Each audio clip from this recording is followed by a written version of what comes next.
I went down that career route, and I had all the things on paper that society told me I should get. I was married, I had 2 kids, I had an MBA, I worked in a great company, I got promoted, all the things that should have been like, you're doing it. But then I just felt really lonely. I have hundreds of friends that are my peers, but they're supposed to be my friends, but they're not my friends. I can't talk to them about any of my challenges as a new parent. And I just felt really upset. We were part of the sex positive community. They would host sexy parties, but I never had an interest in having sex with other people. But I was like, is there like one thing that could make me feel excited? And I had to be like, okay, let's see what there is. And I walked into this big party room. I was like, how do I show up? And I just slowly kept showing up into community. That's what I discovered was really missing in my life, community, a sense that I would walk into the room and people would light up and say, Noah's here, which I felt like I didn't have anywhere else. And I was like, this is it. This is belonging. Welcome to the Relationship Diversity Podcast, where we celebrate, question, and explore all aspects of relationship structure diversity, from soloamory to monogamy to polyamory and everything in between, because every relationship is as unique as you are. We'll bust through societal programming to break open and dissect everything we thought we knew about relationships, to ask the challenging but transformational questions: who am I, and what do I really want in my relationships? I'm your guide, Carrie Jaroslaw, best-selling author, speaker, intuitive, and coach. Join me as we reimagine all that our most intimate relationships can become. Today's episode is part of our conversation series. I'm just one voice in this relationship diversity movement, and it's important to bring more unique perspectives into the conversation. Today, I'll be talking with Noa Elan of Bloom about the importance of community, especially when embracing alternative identities and alternative relationship structures. I believe that having community can help bring needed support to someone going through a big lifestyle shift or stepping into an authentic expression of self. And Noa's mission with Bloom fills a void that many of us traveling less traditional paths find ourselves in. But first, a little about her. Noa Elan is the CEO of Bloom Community, the alternative dating app for alternative people. Bloom is where queer, polyamorous, activists, kinky, spiritual, and consent-minded members of society connect. Noa graduated with an MBA from Berkeley and was lucky to lead marketing for some of the bigger brands in the world, including Tide, Square, Lyft, Adobe, and Burning Man. Despite this, she claims that her impact and identity are most attached to her work as a sex-positive community leader. In the past decade, Noa has dedicated much of her free time to organizing parties, leading circles, and mentoring individuals on their non-monogamous journey. At Bloom Community, Noa can do this on a much larger scale. Let's get into the conversation. Hello, everyone, and welcome to this episode of Relationship Diversity Podcast. I've got a fantastic guest for you. Today, I've got Noa Elan here. She is the CEO of Bloom. And if you don't know what Bloom is, you're going to find out all about it. I'm so excited about this because if you've listened to any of specifically my solo episodes, where I talk about venturing into a relationship structure that is outside of what we've been told is normal, I always talk about finding community, because when you're going into areas that feel uncomfortable and new and everyone around you is doing something different, there can be nothing more helpful than connecting with others who are also in the exploration like you are. So with that, I'm super excited, Noa, to have you here. Welcome to the podcast. Thank you so much. Can I just group you on your podcast and how much I love it? Oh, thank you. I got connected. I feel I got connected maybe through Brett, but Yes. Brett shared a few podcast interviews back on the open Instagram. And one of them that really stood out to me was just about owning where your relationship really is and what Mhm. you want, instead of putting structures of like, you need to be this way or that way. And I think that's so important for the conversation that the world is having today, where polyamory and non monogamy is becoming so popular. And I can expect that a lot of people will get pulled into specific relationship structures that maybe aren't correct for them. So, a voice like you, which Mhm. celebrates diversity and actually meeting the relationship where it is so important. I can't tell you how much that warms my heart, because sitting behind this microphone and really not knowing, a lot of the things that I talk about really come from my own life and my own experience, specifically in my solo episodes. But I love that discussion because my priorities have changed throughout my whole life. So, where maybe a monogamous structure, but even not even labeling that, but that kind of structure might work in one part of my life, then moving to that polyamorous or even open relationship, they all have a place at a certain time in my life. So I'm really glad that resonated with you. Thank you for saying that. And thank you for everything that you do, because you are such an important voice in this discussion, in this movement of relationship diversity. I'd love to start and learn, Noa, a little bit more about your life and what brought you to having this passion to speak and to create community for marginalized communities. Yeah, it's interesting. I am realizing in the last year probably how important it is for me to speak about it, because I've been in a non monogamous relationship and I can tell my backstory, but for a decade, but I've always passed as normal, right? So I don't look, what other people consider not regular. I have a small nuclear family, me, a husband, two kids. I worked in tech as an executive. My husband works in tech. We were that picture of normality. And because of it, I was also able to cruise under the surface. No one ever asked me about what I did on the weekend or am I going to have kids. Everyone just assumed that I was what the world thinks is normal. And Mhm. slowly, I felt really uncomfortable about it because there's a rebel deep inside me. What am I doing to normalize? Right? What am I doing to bring it up to the conversation? If only people that look different speak up, then the other people were not normalizing it for the majority of the community. So I think there has been something really important for me in this moment of coming out and actually normalizing what non-monogamy and alternative relationships look like.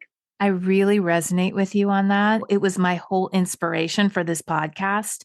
Yes, it's very easy for me to completely just fly under the radar. I'm just this nuclear family living and working. And I felt like I have so much privilege that I have to use it to speak out. Right. And that helped me move through a lot of the fear. So I see you in that. And thank you for doing it, because there are a lot of people that are experiencing alternative lifestyles and choices in relationships and not talking about it for really legitimate reasons. So, Right. whatever we can do to normalize it in our own way, I think is amazing. Tell me about Bloom. I want to understand about the history of Bloom, how you came in contact with it, and how you became the CEO. I think my story is really about finding belonging. So I went to business school in the Bay and then I went down that career route, and I had all the things on paper that society told me I should get, right? I was married, I had two kids, I had an MBA, I had worked in a great company. I was working at Lyft then.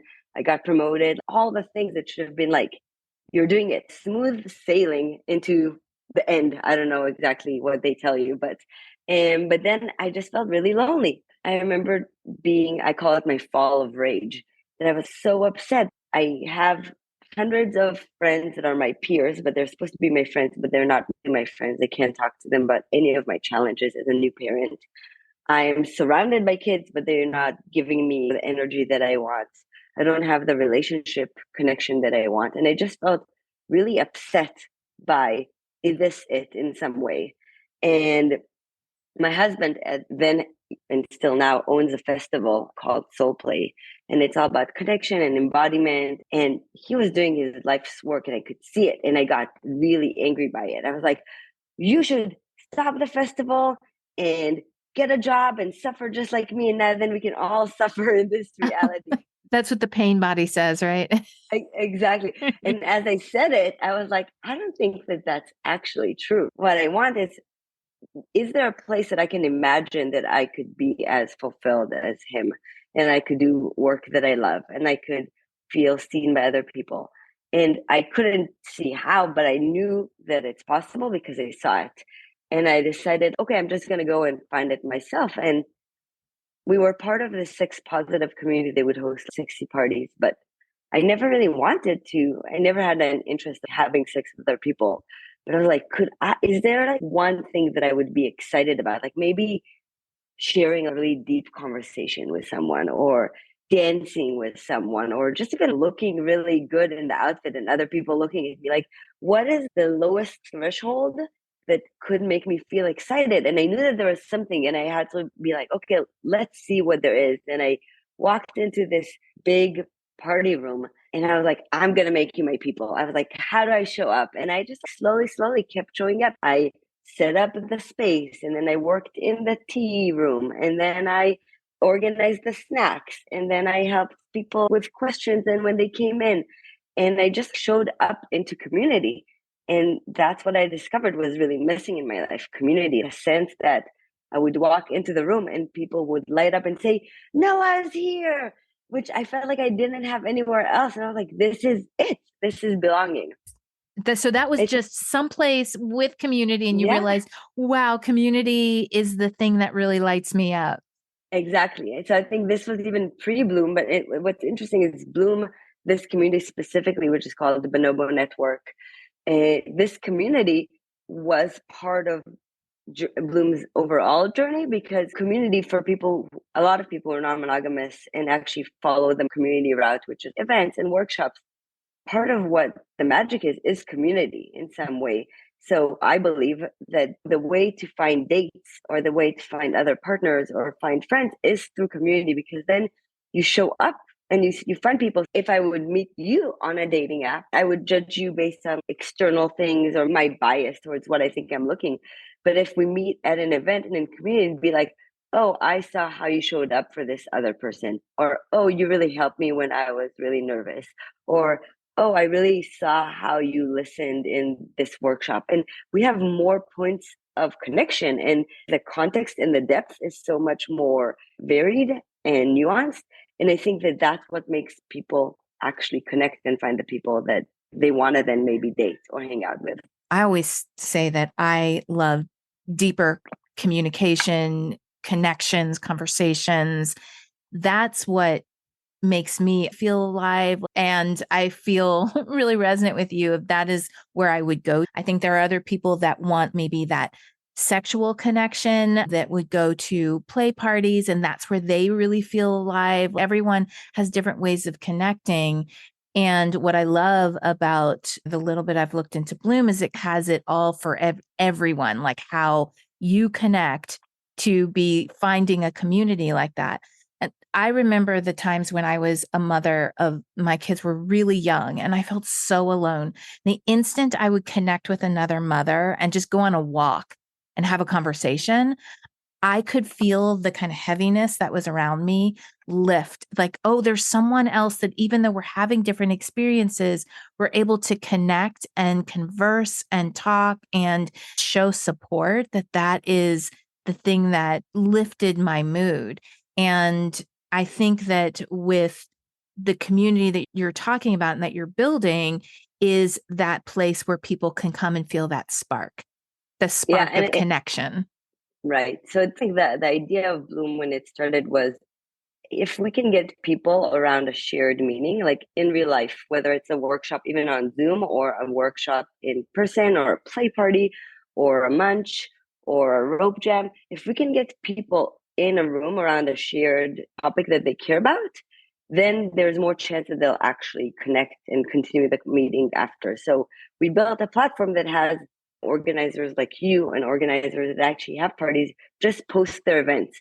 And then when I open that, I'm like, oh, what's happening today? Maybe I'll go to this speed dating event. Maybe I'll go to this rope jam. And when you go to the event, you can see who's going there, and then you can match with them online. So instead, I like to say like date first, swipe second, right? Why don't you first hang out together? And then when you do the app part of the swiping, you have a way deeper context when you evaluate if you want to connect with someone. Can you talk more about what Bloom, because Bloom is an event and a dating app. It's got both things, right? So we'll get into that in just a second, but I'd love to start just so we have a context.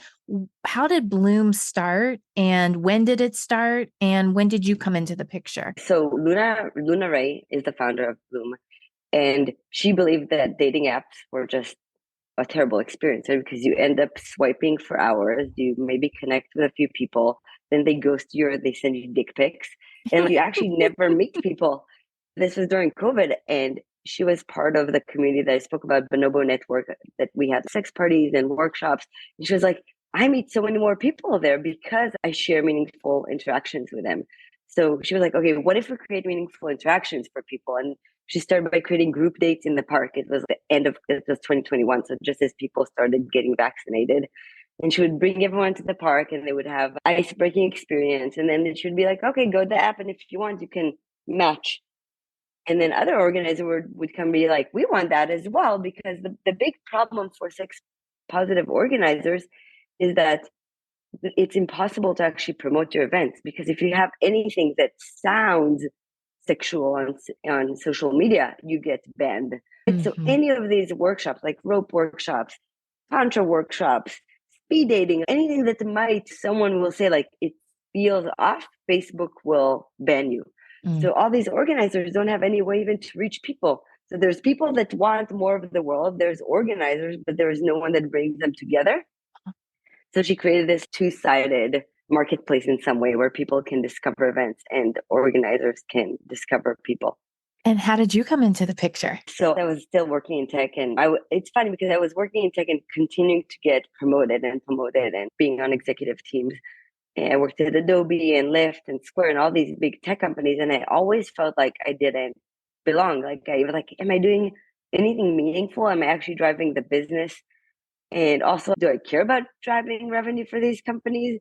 And community is what really kept my identity in check, because I was like, I know that even if I fail in this campaign for Adobe, I know that I'm not a failure as a person, because I have 70 people that when every time I say I'm going to host a workshop or a book club, they're like, I'm in, tell me where to send my money to. And there's like that experience of knowing that there's something that is my work, that is my impact, really kept me going. And then I was like, okay, how did I do more of that in my life? Luna was looking for a junior marketer, and I was like, I don't think it's for me, but I love what you're doing. And when she saw me and my ideas and what I brought in my business thinking, she was like, oh, you should just be the next CEO. She was ready to do a lot more things in the embodiment and environmental space. So she was like, I'm ready to move to make impact in another place. And you and your energy and my vision is exactly what she wanted in that moment. Amazing opportunity. So when you stepped into your truth and what really lights you up, and then this opportunity comes to you, wow. It is my dream. I tell everyone it's really like my dream job. It's like everything I want to do. And everything that I didn't feel when I was in tech, which was like, I have no clue what idea to bring up to the table and how to create. I just know what needs to happen. And at Bloom, and it's just incredible. When did you become the CEO of Bloom? In May. So it's less than a year. And it's been incredible. Has been incredible. Wow. So do you mind sharing what your big visions of Bloom are? When you took it over, it was event and dating app that was already set up. And I'd love to know what you did when you came in May, and then your big visions. Yeah. It's funny because I travel to different cities to meet members, and I'm just like, let's do a happy hour. and I just want to hear what people have to say. And one of the things that both breaks my heart and makes me hopeful is how capitalism has just crushed people's trust in society or in corporations. Every time we come to a happy hour, people are like, what are you going to do about money? And you're trying to make money off of me. And just this basic like fear of corporations. And I'm like, I get it. The world has taught us this. And it's really, really sad that we have grown to learn that companies are going to use you and maximize and first give you something for free and then change it on you. And then now you're addicted to it. It really does break my heart.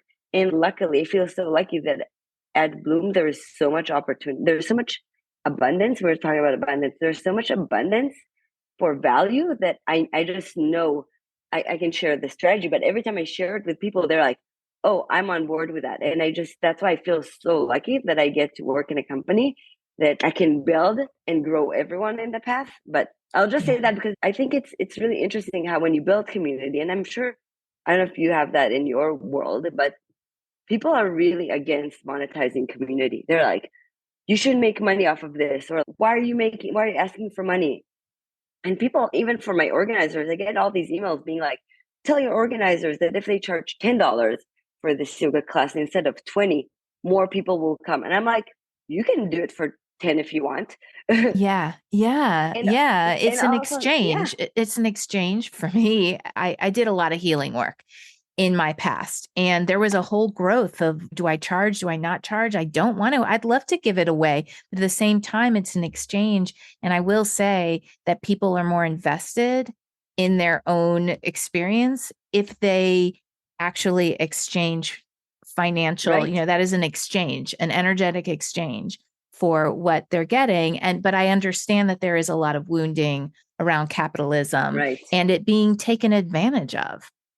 Right. And that's why I actually like that I came from the business world, because half of my job is to tell organizers, you deserve to be paid for this. I was talking to Alan Steiner, he hosts the Poly Happy Hour in the Bay Area for the last 7 or 8 years. And it's work. Not only the 6 hours that he's hanging out there and entertaining people, but posting it, creating it, holding space for the community. You actually deserve to get paid. So Yeah. part of my work is to just tell people, you deserve to be paid. And also tell other people, are you getting value from this? Why is it okay to pay $15 for avocado toast, but it's not okay to pay $15 for a rope jam? It blow, and I think it is the wounding, right? It is the wounding of you're taking advantage of my desire for connection. But I think that there's a world where we can normalize it and actually be a lot more transparent. I tell people, some people are like, you're trying to make money off of me. And I'm like, yes, I am actually. We are two employees and we need to get to be paid. So I either sell your data to another company, or I show you advertising, or you pay for it. And currently Right. my best idea is that you will pay for it. Yeah. And when I sit in my heart and I think about where my money is going to, I want to be conscious. I want to be giving my money to organizations that I really believe in, that I feel are bettering the world, than I would going to a big store and buying crap that's just going to Yeah, sit and collect dust in my house. But yet we'll go and we'll buy a TV at whatever big box store. But to actually really be thoughtful about where our money is going to, I want to support those organizations like Bloom that are doing good work in the world, that are helping people to find connection and community, that are spreading love into the world. That is my big barometer. Is this spreading love and acceptance and inclusivity and diversity? Or is it dividing us to like, well, I've got a big TV and you don't? And that TV is right. going to keep me disconnected from the Yeah. people that I want to find community with. It is really hard because I look at other apps and I'm like, yeah, all you have to do is tell people to swipe more and charge them more money. But I feel so lucky that I have a different solution. So my vision is to have people be members of Bloom. So premium members, anyone can go to an event and anyone can swipe. But if you want to go to more events with a membership, you get a discount on it. So you actually, Mm. it pays off. So if you go even to one workshop that we host, you already paid back your membership. So I'm aligning my goals with my members' goals. Oh, I was really inspired when I was 18. I met this person who opened a gym, and he said, if you don't come to the gym, you're not going to pay. And which is the opposite of what gyms do, right? But he Right. was like, now I have to build my gym to make sure that people come. So how do we build habits with people? How do we have customer service? How do we build inspiration? And he built the whole gym. It's not enough to say, oh, we'll just change the business model, but he actually built the business to match the new business model. And yeah, he didn't have 70% of the people paying not coming, but he had a way higher retention. So people stayed there for multiple years. And that's what I want to build. I want to build a business and I'm like, what's your end goal? Your end goal is to meet people. How can I align my business model with the fact that you want to meet more people? And that Yeah. way you'll stay and it will make sense for you financially to pay because it actually moves you in the right direction. I love that. To me, that is a lot more conscious way to run a business. And I think that that is the future. I hope that it is the future, I will I say. know. I hope that is the future of how we do business together because life is about exchange and transactions, but it can be let me help you reach your goal and let me help you find the kind of connection and community that you're looking for. So, walk me through the Bloom app. How does it work? Mm-hmm. And if someone was interested, they're saying, like, wow, I could really use community. Here I am in a small town. I don't feel like I have community. Walk them through what their experience would be.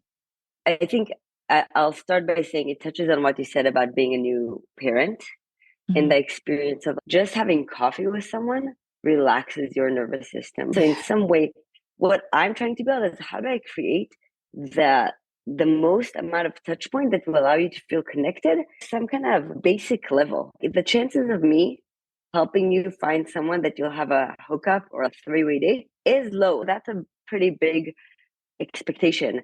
It probably happens on Bloom. What if I allowed you to actually have a good conversation with someone? You might, yeah, it's not going to be the threesome that you dreamt of, but you know what? You might feel happier than sitting in front of your TV and watching Netflix. So continually, what I hope to bring to the community is allowing people to see the magic of short, ephemeral, momentarily connections instead of this it's all or nothing. It's my attachment or nothing. And I want more of that. So as I'm building the app, I'm trying to create more and more touch points that will allow people, even if you're in a small town that you don't have 17 rope jams a month and 5 different munches for your type of BDSM connection, but you can go on the app and there's group chats that people are talking about their experiences and there's online workshops. So I continually try to build more and more touch points that allow baseline level of connection. But I can tell you how it looks. Amazing. Is it an actual app that someone downloads on their phone? Yeah. So you download the Bloom Community app, and when you come in, you have 3 parts of the app. So one is events. The second one is a profiles, like seeing other profiles, and the third one is a chat, so chat rooms. Okay. So for events, you go and you're like, okay, I am interested in sex magic, for example, or I'm interested in rope, or I'm interested in so many people in our app are all about personal growth and all about communication and restorative justice in relationships, like really like jealousy, a lot of the core non-monogamy Mhm. skills. So you're like, I'm really interested in jealousy. And you write jealousy, and you can find workshops in different local spots that have workshops on the topic or online classes on this topic. We just had a class with Jessica Fern about internal family systems, work on jealousy. And so you can see it's all live, either in person or on Zoom, and you can see the workshops. And as part of the workshops, you can see who's going and you can try and connect with them, being like, oh my God, it's my first time going to a rope jam. Could we like have a drink before? Or what I see people saying is like, I really want to go to this party and I'm nervous. What do people wear? And the more experienced people are like, this is what I'm wearing, or this is what you should expect. So there's more support for even getting you to the things that you want to do. Yeah, So education, it sounds like, oh because my God. it's kind of scary when you're thinking, "Oh, I have this interest, but I have no clue what to do with it, and I'm alone, and I don't have anyone to ask." So it sounds like that even having that connection to ask questions Is the chat monitored so people feel safe asking those kind of questions? Yeah, so we have chats that are both per event. So every event has a chat, and either the hosts are there or community really manages it. And then we have topic chats. So if you're like, oh, I'm really into it's like new to non-monogamy or ADHD and polyamory. If there's any topic that anyone wants to bring up, and these chats are so deep in the conversation about. There was one about that is parenting, and people are asking about how do I deal with this challenge? How do I talk to my kids about my relationships? So people support each other through relationship de-escalation. So there's so many small communities, and what's really interesting is the chat people are not the event people sometimes. And different people have different ways that they like to connect based on their preferences and their actual family structure and our ability to allow these different ways of connection. I see small communities everywhere. Wow.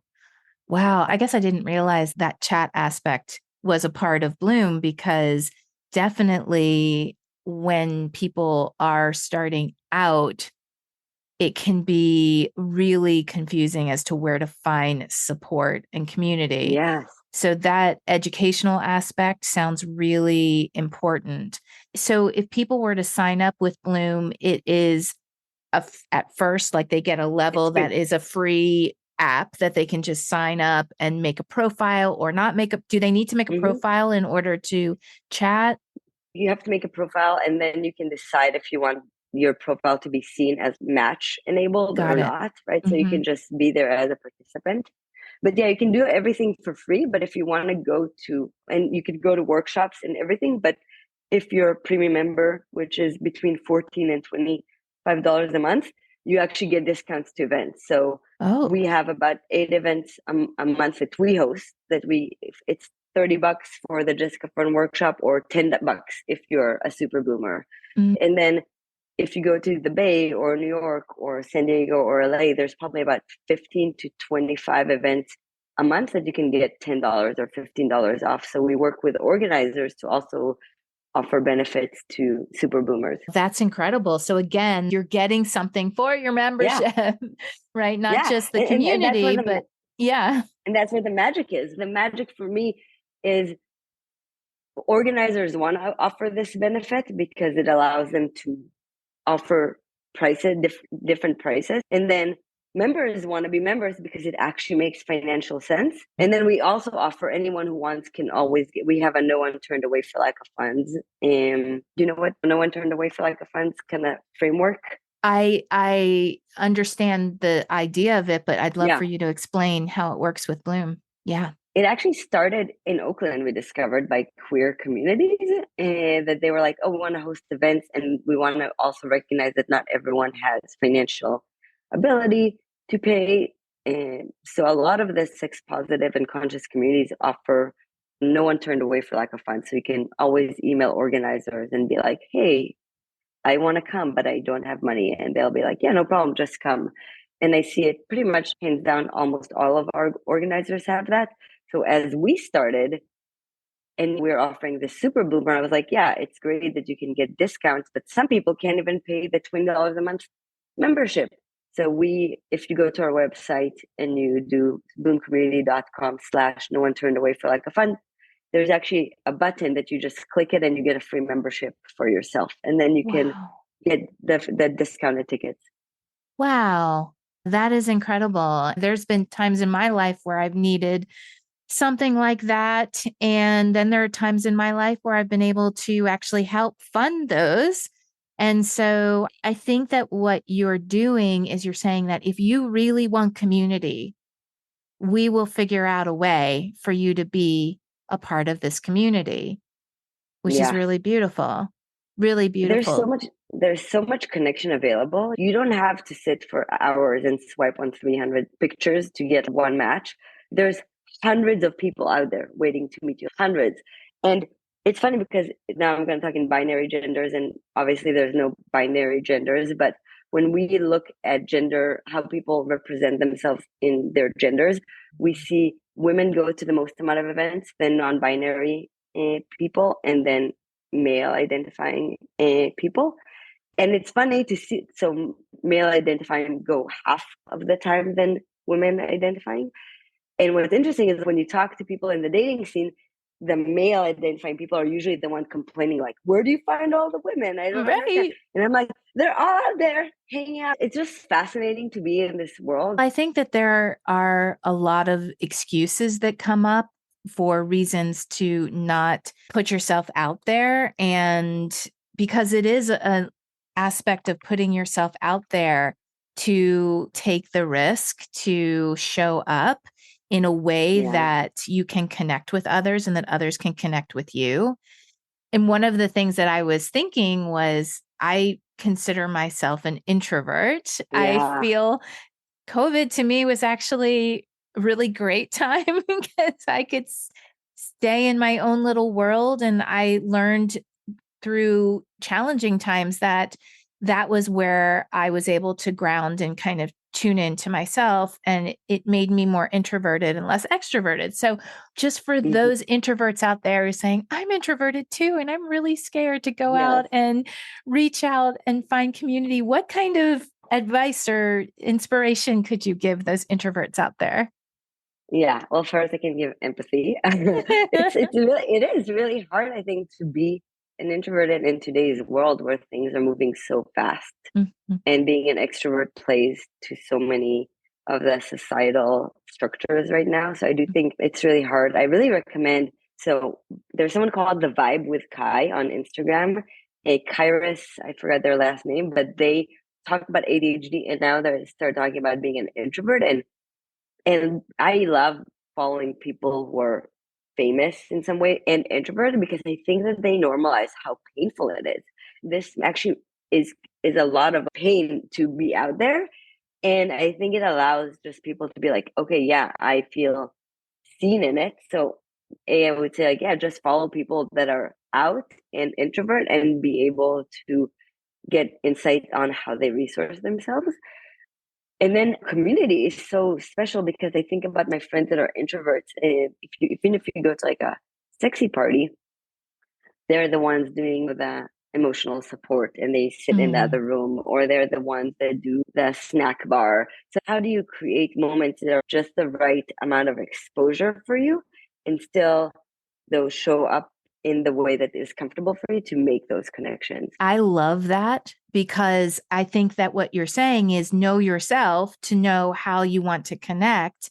And I always find that I've had several jobs where I've had to interact Hmm. with a lot of people. And when I have, for me, when I have a job or I have a role that's very clearly defined, it's much easier for me to show up and Hmm. interact with people than just, I'm just in this crowd and I don't know what to say to someone standing next to me and I don't know how to go up and talk to someone. And so I love what you were saying about those. Some introverts really find connection through being maybe a little bit more of that emotional support or working the refreshment table or whatever like that. So, really understanding who you are and how you connect with people the best.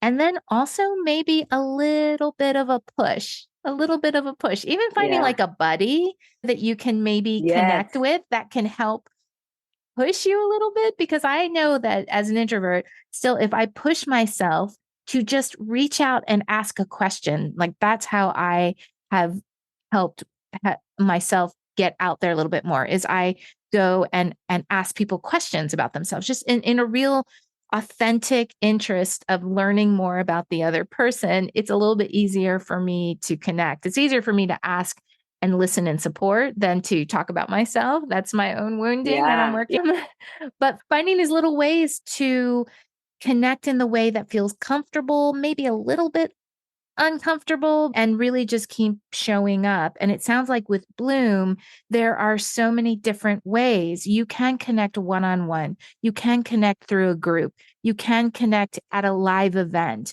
an online event. And all of these ways can help to push you a little bit and expand your ability to put yourself out there. Yeah. Oh my, there's so many students. There was like some long thread that people were talking about attachment on the non-monogamy chat, and someone came out with this like massive text, and they started with being like, I usually just lurk here and read, but now I have some stuff to say. And I was like, isn't that amazing, right? Even lurking is part of participation, right? I really like what you touched on, which is part of it is how do I take care of myself? What do I need to do in terms of my nervous system? Do I need to take space? Do I need a smaller container? And then the other one is what's my need. So sometimes they get conflated and you're like, oh, I'm going to push myself really strong because I want connection. But has been way too much for my nervous system. And I think we need to split these two and be like, okay, what do you need for your nervous system? What do you want for your needs and desires? And then how do we slowly get them together? But holding these two very, very different needs in buckets, not together, but rather separately, and seeing like where do they push each other and where do they work together. And that is being in tune with ourselves, right? Yeah.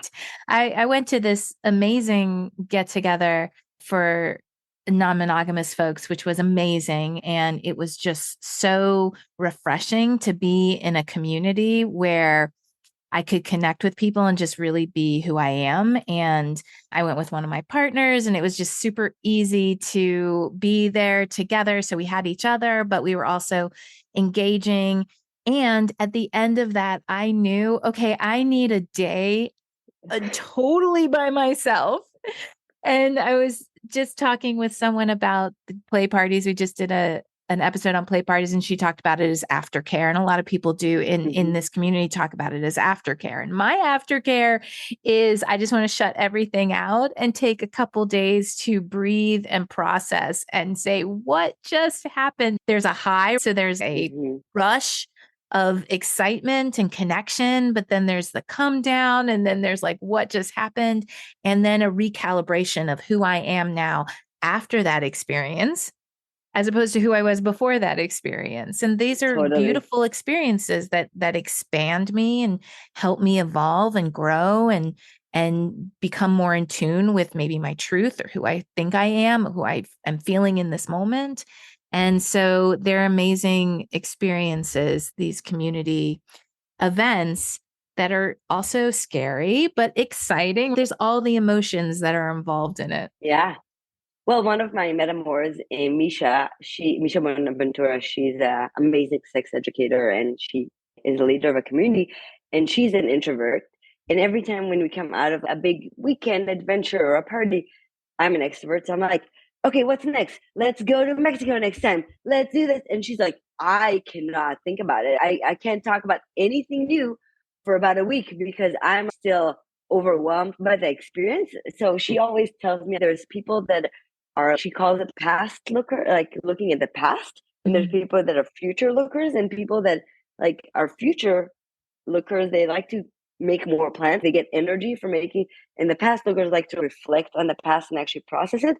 And that's where some of our tension is, because I want to keep the high by talking about the next thing. And it's like, no, I want to process what just happened. And that's how I get back into my body.